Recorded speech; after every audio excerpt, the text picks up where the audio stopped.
So this is the second part of our discussion of derivative litigation, and it will conclude our discussion. Also, I'm happy to say that I think we're going to do this a whole lot faster than our last few videos. We really just have three cases to talk about. They're not factually complex, and we've already kind of covered the material in them, so I'm hoping we can wrap this up pretty quick. Okay, so where we've been is a discussion of derivative litigation that began with the various special procedural rules that apply to all derivative lawsuits. In particular, we talked about the demand requirement, which turns out to be relatively complicated. And we also saw that there is something of a timeline of procedural events in the life of a derivative lawsuit, specifically the early life, the pretrial motion stage in the very earliest period of a derivative litigation follows a predictable set of specific events. Okay, so we talked about demand last time. We spent a lot of time on that. We saw just at the tail end of our last lecture that after demand is made, or after the plaintiff fails to make demand but attempts to plead futility, a complaint will then be filed. And what almost always happens at that point is that the corporation will move to dismiss the case. Oftentimes, I have interchangeably used words like the corporation will move to dismiss, or the board of directors will move to dismiss, or the management will move to dismiss. It's all really the same idea. What I mean is that the incumbent management of the firm, who typically will consist of many or all of them, will be named defendants in the pending lawsuit, don't really want to be sued, and they tend, even those who aren't named as defendants, will tend to think that derivative litigation brought by a shareholder is not in the company's best interest. So that group of people will seek to dismiss the lawsuit. Might be worth pointing out. Really haven't mentioned this before, but it's worth pointing out that in derivative litigation, the corporation itself is a party. The plaintiff nominally is just a shareholder, an outsider to the firm. But the corporation itself is always named as a party, and there's a reason for that. It's so that the corporation can participate in the litigation and do things like file that motion that the board and management will almost always seek to file. Okay, well, there's one special issue in that motion that the board will file, and that is to talk about what legal standard will govern when the corporation moves to dismiss. And for that, we have some cases to discuss today. This is another one of those circumstances in which I'm going to want you to understand the rules that apply in a few different jurisdictions. The courts are somewhat split on this, and it's interesting to think about the differences in their approaches. So specifically, there are three different approaches. And those are the New York approach under Auerbach versus Bennett. New York just happens to have been the first state to address this issue. Turns out, at the very end of our reading assignment, we'll see the Model Business Corporation Act has actually adopted the position of Auerbach versus Bennett. So, New York / MBCA. Delaware then takes something of a middle position in the case of Zapata versus Maldonado. And then we're going to talk about one last case at the very end, a North Carolina Supreme Court decision called Alford versus Shaw. And there's nothing especially important about the North Carolina case, except that it happens to state what now appears to be the majority opinion. So this is one of those cases where Delaware is not in the majority, but we still kind of need to know the Delaware rule because Delaware is important. Okay, let's just refresh our memory a little bit about how this timeline works before we dig into these cases, just so we know exactly what we're talking about. Okay, so let's look at the timeline again. Okay, so just to refresh, the timeline begins when the shareholder discovers that there's something wrong. Maybe somebody engaged in an ugly-looking transaction or contract or something like that, and that person happens to have been a fiduciary of the corporation. The shareholder then decides whether or not to make a demand. If they do make a demand, management has an opportunity to reply to the demand, and either way, the shareholder is likely then to proceed to court by filing a complaint. And that's because If the shareholder didn't make a demand, well, they want to sue. If the shareholder did make a demand, management almost always rejects their request to take any action. Okay, so what happens then is that the board makes that motion to dismiss, and that's the point in time that we're talking about right now. So crucially, the question for the court at that point, in the little box there that says management moves to dismiss, the question for the court is no longer to ask anything about the underlying challenged conduct, that thing that first upset the shareholder at the very beginning of the lawsuit. Instead, the court's only consideration at this point is to ask whether the management's conduct was appropriate after the shareholder made the demand or after the shareholder filed the complaint, if in fact no demand was made. Okay, so in other words, at this point, there will have been some consideration within the corporation by the board and by the officers about whether the shareholder's lawsuit should proceed, and it is that deliberation that we're thinking about. It's the decision to dismiss itself that's the only question at this point for the court. All right, so again, we're going to talk about three different decisions here, three different jurisdictions that have faced that specific question. What's the legal standard that should apply at that point? After a complaint has been filed and the court is asking, is the corporation's decision-making process by which it reached the decision to seek dismissal of the lawsuit, is that process sufficiently careful and appropriate that the court will go ahead and grant the motion to dismiss? Okay, so the first of the cases, the first state Supreme Court case to reach this question in a major decision was Auerbach versus Bennett from New York. The case involved a very big corporation. This is the familiar GTE Corporation, a publicly traded multinational firm. News arose during the 1970s that a lot of big companies had perhaps been paying bribes in the United States and overseas, but in particular overseas. So a lot of American companies that do business overseas, it's how the game is played in many places, for better or worse, and so American companies had been participating in it. Turns out, though, in the early 1970s, the federal securities laws were amended by a provision called the Foreign Corrupt Practices Act that said that publicly traded American corporations subject to the federal securities laws, couldn't do that anymore. You can't pay bribes if you're publicly traded. Well, it turns out GTE is publicly traded.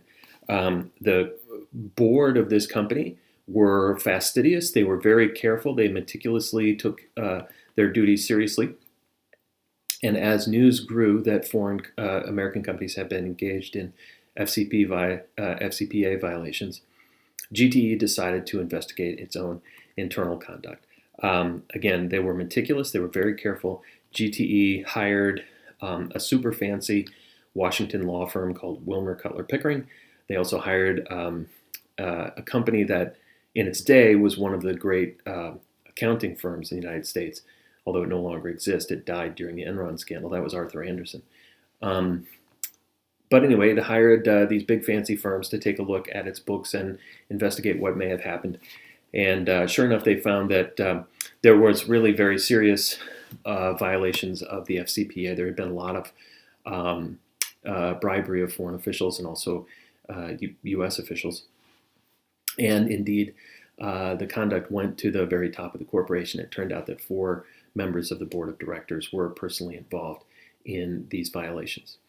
So, again, in an abundance of caution, the company decided to collect all this information, report on it, and disclose it to the public. With the help of its outside counsel and outside audit firm, GTE prepared a report and filed it with the Securities and Exchange Commission. You might wonder why they would do that. Why tell the world this bad thing? And indeed, you'll notice that something happened immediately when they made the report. And that is a shareholder of the corporation filed a lawsuit. I'm taking a wild guess that it was not Mr. Auerbach, the shareholder plaintiff, who noticed this conduct and decided to file a lawsuit. It was rather a plaintiff's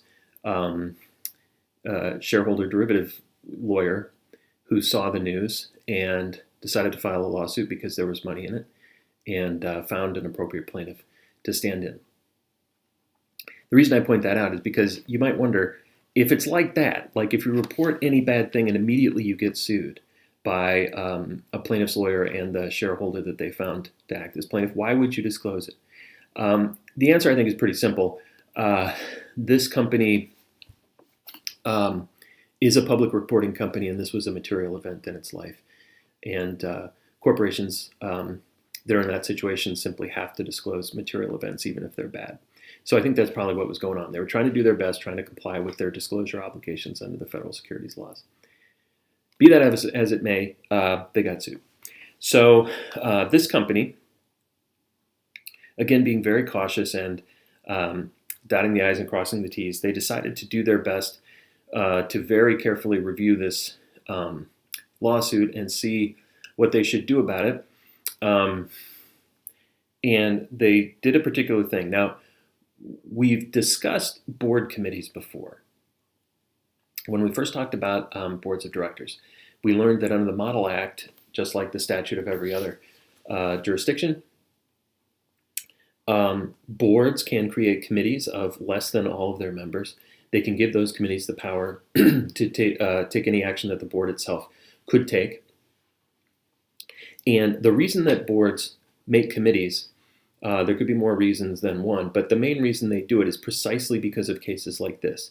There are some times when you really want people who are completely disinterested in something, have no conflicts of interest, no personal involvement at all, to be able to take action and to do it independently without the interference or even the involvement of anybody who is not disinterested. So that's what they did. GTE managed to appoint 2 new directors that hadn't been on the board at the time of the violations. Those directors then undertook an independent investigation of the lawsuit with the assistance of Wilmer Cutler and Arthur Anderson. And not surprisingly, they recommended that the case be dropped. There's an interesting question. Why do companies always seek to dismiss? And is it purely cynical? Are they purely protecting their own, circling the wagons around their friends who happen to be on the board of directors or whatever? And I don't know the answer to that question. There are at least some good reasons that at least plausibly explain why companies seek to dismiss these cases. And the defendants, for better or worse, stated those arguments in this case. The problem with derivative litigation, just like any other litigation, is that it imposes a lot of costs on the company, even if it really might be in the company's interests to assert its fiduciary rights. The litigation is big, it's expensive, it's very embarrassing, it brings bad publicity to the company. It eats up the time of senior managers who are highly compensated people and whose time is very valuable. And so those are the reasons. And the defendants in this case stated all those reasons as the basis on which they sought to dismiss. Okay, so the New York court, taking this as a matter of first impression in New York, saw this problem as, once again, a problem implicating the policy of the business judgment rule. And the court talks about the business judgment rule up and down, right up the yin-yang. That's what the opinion seems to be all about. So here's the idea. Remember, once again, the policy underlying the business judgment rule is that ultimate policy-making authority is supposed to reside in the board of directors. The board of directors is the ultimate decision maker in the corporation, and courts are very reticent to interfere with that independent responsibility and authority of the board. The courts have decided, and it's obviously the case, that the decision to file a lawsuit is just like any other business decision, and indeed it's a very important one. And so the courts are very hesitant to take the power to oversee litigation away from the board, where they believe it ought to reside, except in unusual circumstances.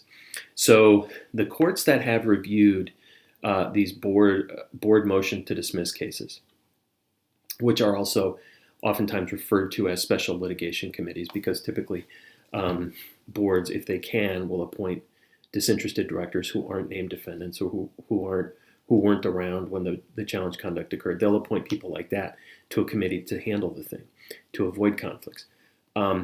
Anyway, when the courts have reviewed these kind of cases, the basic question for them is, well, should we treat this like other cases, the other situations in which we think business judgment really ought to be vested in the first instance with the board, and be careful about invading that?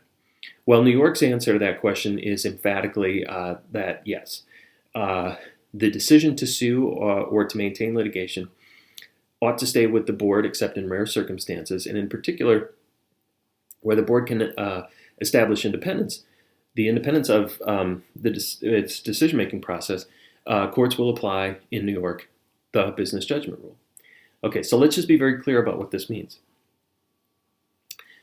Auerbach versus Bennett says, when a complaint has been filed, regardless whether there's been demand, the question for the court is, if the complaint is filed and then the company seeks to dismiss the litigation, the question for the court is no longer at that point to review the underlying challenged conduct. Instead, the question for the court is to ask, was the process by which the board reached the decision to dismiss appropriate?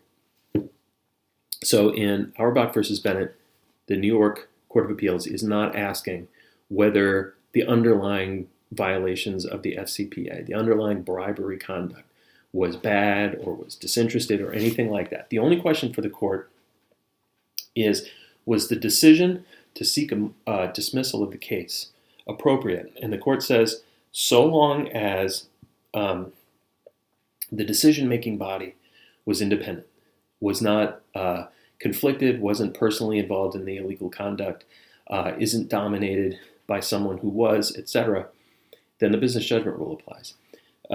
So to make the question very simple, we can take a look at page 682 in your book, in which the court's telling us what courts actually can consider at this point. In the first full paragraph on that page, the court says, really there are two questions. First, once a court is reviewing the decision to seek dismissal, there are really only two questions. And the first is whether the substance of the decision itself was appropriate, whether the substance of the decision to seek dismissal was appropriate. Was it a good idea, in other words? Is it in the best interest of the corporation? The other question that a court could review is, did the decision-making body use appropriate procedures to reach that decision? And the court tells us squarely, once the business judgment rule applies, that first question about the substance of the decision and whether it is appropriate for the corporation to seek dismissal, that is not actually a question the courts can even consider. Rather, the courts will only consider the procedures by which the board reached this decision. Okay, if you think about it, that's effectively the same as the business judgment rule that we've been talking about all along. As a practical matter, courts essentially never interfere in the substance of business decisions in duty of care cases. Okay, so Auerbach versus Bennett, even though the language is perhaps a little bit unfamiliar to us, is simply saying that when a board seeks to dismiss a derivative lawsuit, and assuming that the board members who made the decision were independent, the only question is whether the decision itself was consistent with the business judgment rule. So it is still possible that the motion could be denied, but really only if grossly inadequate procedures were followed. The independent decision makers didn't gather any evidence. They didn't seriously consider it. They acted under tight time constraints or something like that. Okay, but generally speaking, at that point, the motion is going to be denied. Okay, so that's Auerbach. There are some think about this questions on page 683, so let's take a look. Question G, is the court in Auerbach applying the business judgment rule in exactly the same way we encountered when we were discussing the duty of care? The answer here is effectively yes. I mean, there's a minor question implied in some of the language of Auerbach. It seems at some points that the court is sort of putting the burden on the board to prove that it acted with reasonable information and in a manner that was rationally related to the best interests of the company. Ordinarily, we've thought about that as the plaintiff's duty, but that's a minor distinction. I don't think they're really different. Question H. Suppose that Henrietta had brought a derivative claim against the directors of HCO Incorporated, a New York corporation, claiming that they voted themselves a gigantic and unjustified salary increase. HCO forms a special litigation committee composed of directors added after the vote in question. They move to dismiss Henrietta's claim. Who needs to show what? Well, even under Auerbach, there's a big problem here for these directors. The directors themselves, at the time of the decision, were all conflicted. They were voting their own salary raises. However, they appointed people who were, just as in Auerbach, they appointed people who were not directors at the time of the decision and presumably had no role in it. So it sounds like under these circumstances, that rule of Auerbach would apply. So in the motion to dismiss Henrietta's claim, who needs to show what? If the interpretation of Auerbach putting the burden on the defendants really is correct, then the directors are going to have to prove that they took reasonable steps to inform themselves before they made the decision, and that's basically it. Okay, well, that brings us to perhaps a more important case because it's the Delaware case, and that's Zapata versus Maldonado on page 684. Okay, so the facts here, they're barely laid out in the opinion, and they're not very important. You have here a derivative shareholder who, as the court says, asserted what were essentially fiduciary claims. No doubt that it's a derivative suit, and the claims are fiduciary in nature. It turns out that this plaintiff didn't make a demand, but the court takes it basically as true, as a matter of law, that in fact demand would have been futile in this case. So demand is excused, and Zapata is not going to get dismissed. I'm sorry, Mr. Maldonado is not going to get dismissed for having failed to make a demand. The reason the court seems to find demand excused is that these defendants were in fact involved in the underlying challenge conduct. They were in the corporation at the time. They took part in the conduct. It appears they may have had conflicting interests as well. Okay, so it's a demand excuse case. There's a lot of fairly confusing sort of scholarly talk in this case about what the business judgment rule is and what it means and everything. But the punchline of Zapata is actually relatively straightforward. And it comes at the end. So here it is.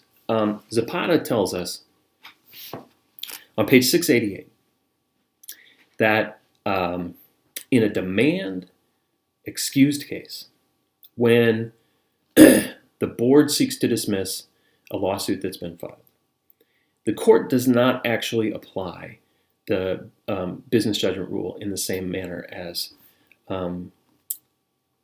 Auerbach.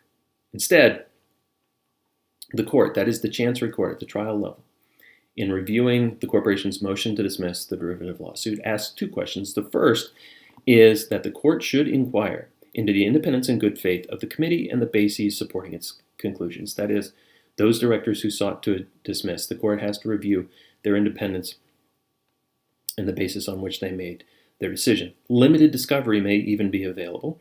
The corporation should have the burden of proving independence, good faith, and reasonable investigation, etc. Okay, and if the corporation fails on any of those grounds, then the case is not dismissed. If the directors aren't independent or they didn't make a good faith effort, they didn't reasonably inform themselves, etc., then the case won't be dismissed. So in other words, step one is the business judgment rule. Okay, so under Zapata, as step one, the court does in fact ask, was the motion to dismiss made pursuant to procedures, pursuant to internal decision-making processes that satisfy the business judgment rule? However, even if the court finds that that those processes were sufficient under the business judgment rule, there is nevertheless a second question that is asked in demand excused cases. If demand would have been futile, even if some special litigation committee composed of purely independent directors recommends dismissal, and its decision was consistent with the business judgment rule, the court is still supposed to ask a second question. And that second step is that the Chancery Court, the trial court, should determine, applying its own independent business judgment, whether the motion should be granted. And the court is supposed to determine that by considering what are the best interests of the corporation. Okay, so even if you have a purely independent special litigation committee composed of directors who weren't even present in the corporation when the challenge conduct occurred, the court, if demand would be excused, the court still is supposed to ask in its own judgment whether it's in the best interest of the corporation to dismiss. The Delaware Supreme Court gives some explanations, some arguments for why it thinks that this separate consideration is needed in demand excused cases. As the court points out at one point, you can imagine cases where a claim is filed and there's lots and lots of expensive and hard-fought litigation, and then the corporation simply appoints a couple of new directors to get the case dismissed for no good reason except to avoid litigation. That would kind of defeat the purpose of a lot of derivative litigation policy, because the whole idea in the policy is to avoid the cost and the public relations difficulties and so on of derivative litigation. In the case I described, the corporation has already lived through all of that, so you might as well give the court a chance to consider the merits if it thinks it's in the best interest of the company. Okay, anyway, the rule of Zapata is relatively straightforward. If it's a demand excuse case, meaning that demand would have been futile, applying the Aronson test. Remember, Aronson versus Lewis gave us our basic test for futility. If demand would have been excused under Aronson, meaning that there was reason to believe either that the board was not independent or that the challenged conduct itself would not enjoy business judgment rule protection, then demand is futile. If those facts are true in a given case, then under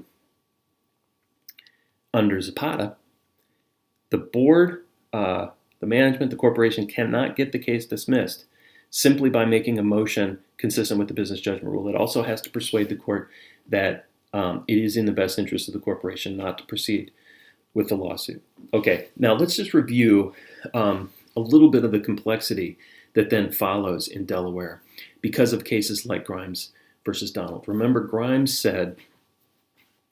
reached the very important conclusion that if a plaintiff shareholder, prior to filing their lawsuit, does in fact make a demand, they are held to have conceded as a matter of law that demand was not futile. In other words, they have conceded as a matter of law that the board was in fact independent and that the underlying conduct did not violate the business judgment rule. So if you make that concession, what does that mean under Zapata? Well, it means you don't get to the second step of the Zapata standard. Remember, the two-step Zapata inquiry only applies in demand-excused cases. All right, so if you make demand and the corporation rejects your demand and you then proceed to litigation, the corporation will move to dismiss and the corporation will get the benefit of the business judgment rule. You can no longer dispute that the board was independent. You can't challenge the independence of a special litigation committee, and your only hope is to show that the special litigation committee made its decision in such a lax or inappropriate manner as a procedural matter that it wasn't reasonably informed, and you're not going to be able to do that. Okay, so that's Zapata. There are a couple of questions. Think about these questions after Zapata on page 689, so let's answer those right quick. Question I.